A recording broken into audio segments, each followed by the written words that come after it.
वो हिरण्यकशिपु जो था, अपनी ही बहन होलिका को बुला करके और अपने ही जन्मे पुत्र को आग में जलाने का आदेश दिया, अज्ञानतावश। उसकी बहन को वरदान मिला था कि वो आग में नहीं जलेगी, लेकिन उसको बहन को भी ध्यान नहीं था कि वरदान के समय उसे क्या दिया गया था।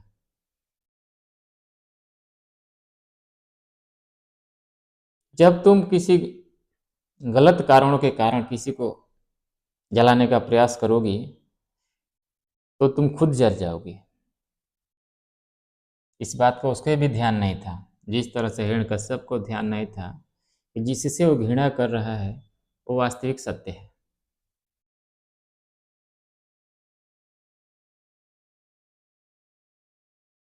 तो होलिका जो थी, हिरण्यकश्यप के पुत्र प्रहलाद को अपनी गोद में लेकर के और आग पे बैठ गई। इतना तपन हुआ कि स्वयं जल गई और वो बच्चा बच गया, क्योंकि वो ईश्वर की गोद में बैठा था। वो समझ रही थी कि वो मेरी गोद में बैठा है आग में, लेकिन उसकी गोद में बैठ कर के वो ईश्वर की गोद में बैठा हुआ था, उसका ध्यान ईश्वर की गोद में था।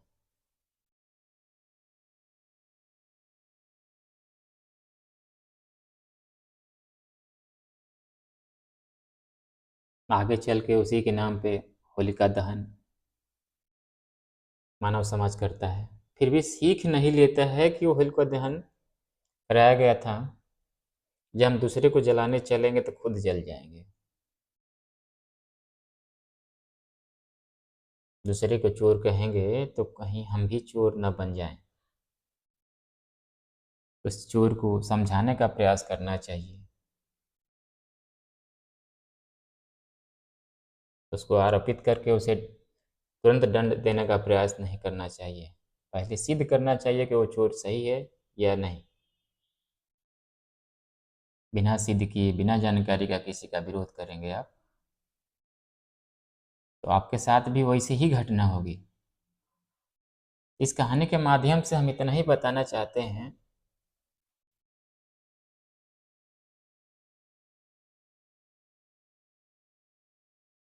कभी भी किसी के विरोध करने से पहले खुद के अंदर झांक कर देख लेना चाहिए कि वो कमी मेरे अंदर भी है कि नहीं। ठीक है, आज आज बलवान है, उसको पकड़ लिए, अपने अंडर में दबोच में ले लिए, लेकिन वो तो पाप हुआ। अब पाप का दंड तो आपको मिलना ही है। आदमी कहता है कि हमें ईश्वर दंड देगा, हम सामने वाले से नहीं हारेंगे, दंड देना होगा तो वो हमें देगा। ईश्वर आपको बोल के, दो बात बोल के निकल जाएगा, उसका दंड हो जाएगा, लेकिन ईश्वर का दंड जो होता है उसके 100 गुना होता है, जो आप सहन नहीं कर पाएंगे। आप जिसको मारे थे उसी के सामने आपको गिड़गिड़ाना पड़ेगा एक दिन। इतना लाचार होना पड़ेगा आपको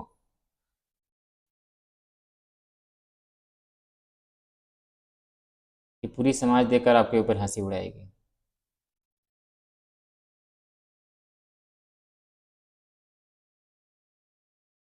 इस कथा को ध्यान से सुनने के बाद आप स्वयं विचार करिएगा, किसी का विकास करना चाहिए या उसका विनाश। तो कथा को आगे ले चलते हैं। होलिका दहन, होलिका स्वयं जल गई, होलिका का दहन स्वयं हो गया, बच्चा बच गया, प्रहलाद जो था बच गया। हिरण्यकश्यप फिर भी नहीं माना, स्वीकार नहीं किया कि जो आग से भी बच सकता है वो कहीं भी बच जाएगा। वो स्वयं उसको अपने घर के आंगन के खंभे में बांध करके अपने ही पुत्र को स्वयं हत्या करने का प्रयास किया।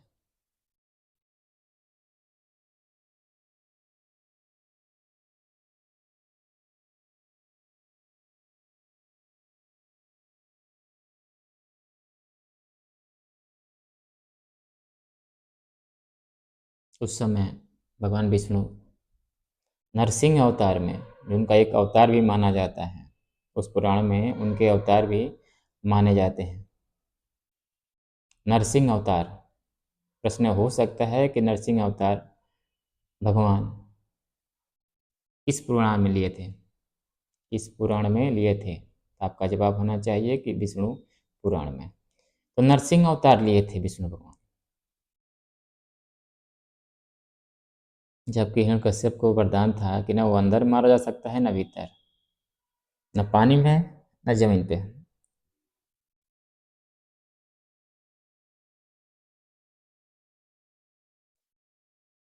तो भगवान विष्णु उसे अपनी जांघ पे खींच कर ले गए नरसिंह अवतार में।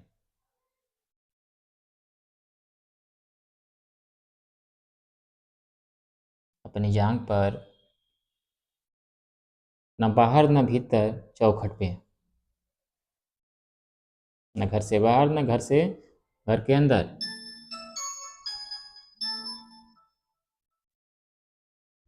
चौखट पे खींच के ले गए और उसे अपने नाखूनों से वध किए थे। उसे भी वरदान था कि न वो किसी अस्त्र से मर सकता है न शस्त्र से। अब ध्यान दीजिए, अब ऐसे व्यक्ति का भी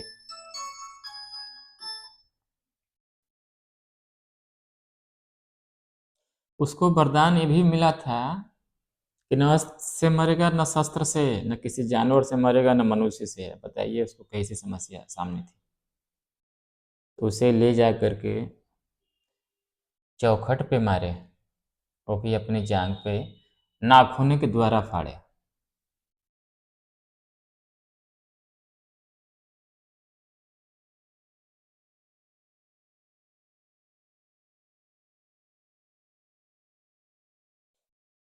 इस तरह से हिरण्यकशिपु का अंत हुआ। प्रहलाद फिर से शासक बने। अब कहानी को थोड़ा सा आगे ले चलते हैं।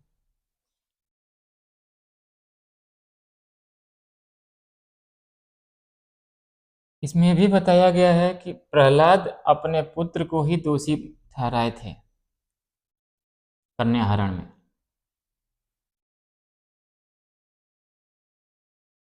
वो ऐसे शासक बने, सत्य का साथ दिए, उन्होंने अपने पुत्र को दोषी ठहराया सत्य के विरुद्ध चलने वाले पे, जबकि उसके पिता थे कि सत्य के साथ चलने पे विरोध किए थे। प्रहलाद ऐसा शासक बना कि अपने पुत्र ऋषि की कन्या को हरण करके लेके आया था विवाह के लिए।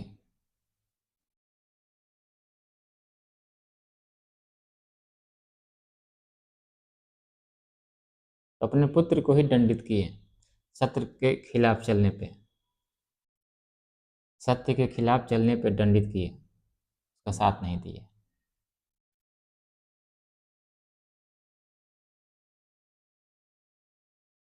एक कथा है चिंतन पे, मैंने आपको शुरू में ही बताया।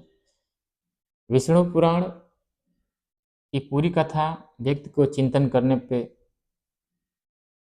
विवश करती है। ये चिंतन करिए, कुछ भी निर्णय लेके जाने से, किसी के विरुद्ध बोलने से पहले सामने वाला क्यों कचरा साफ कर रहा है। मैंने पिछली कथा में बताया था परिस्थिति, जब उसके सामने ऐसी परिस्थिति है तो साफ कर रहा है, तो आप उसका मजाक ना उड़ाएं। क्योंकि जिस मुंह से आप मजाक उड़ा रहे हैं उसके सामने, क्या पता वही मुख आपको कचरा साफ करने के लिए विवश कर दे।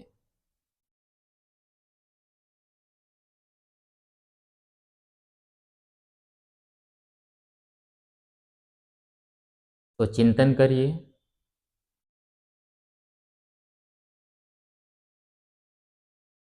और अपने करियर को आगे लेके चलिए। आपके सामने अवसर है कुछ करने का। यदि आप इसकी मजाक उड़ाएंगे, हंसी उड़ाएंगे, तो एक दिन आप भी इसके हंसी के पात्र बन जाएंगे। इस पे विचार करिए। ये प्रतियोगिता आपके अपने बच्चों के करियर, आपका अपना निजी करियर बढ़ाने के लिए ही कराया जा रहा है। इसमें भाग लेने से कोई बुराई नहीं है।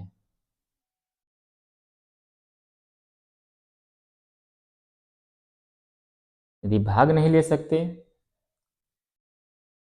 तो समझदारी के साथ इस प्रतियोगिता को आगे बढ़ाएं ताकि दूसरे लाभ लें और विकास करें क्षेत्र का। हमारे पास 100 रुपया है, इसका सदुपयोग हम नहीं कर पा रहे हैं। यदि उसमें से 10 रुपया किसी को दे करके यदि उसका विकास कराते हैं,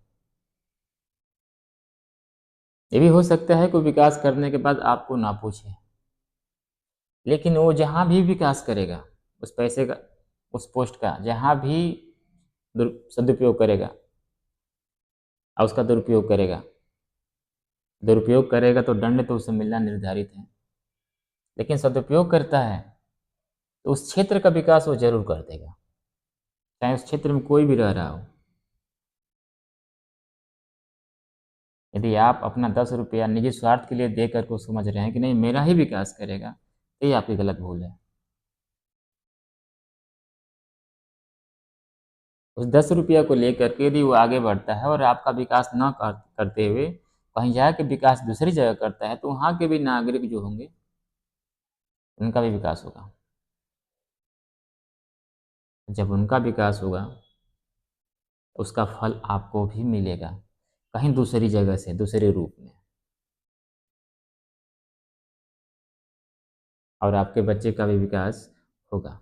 हो सके आप ही का बच्चा जाकर उस क्षेत्र में रोजगार पा गया हो और आपका बच्चे का करियर बन गया। आपने तो उससे विरोध किया कि मुझे नहीं दिया, मेरा साथ नहीं दिया, लेकिन आपका जो आने वाला कल है उससे जुड़कर लाभ ले लिया। कभी भी किसी का विरोध करने से पहले चिंतन अवश्य कर लें। सत्य को ना दबाएं, सही चीज़ को ना दबाएं, उसका सहयोग करें, अपने निजी स्वार्थ में ना करें।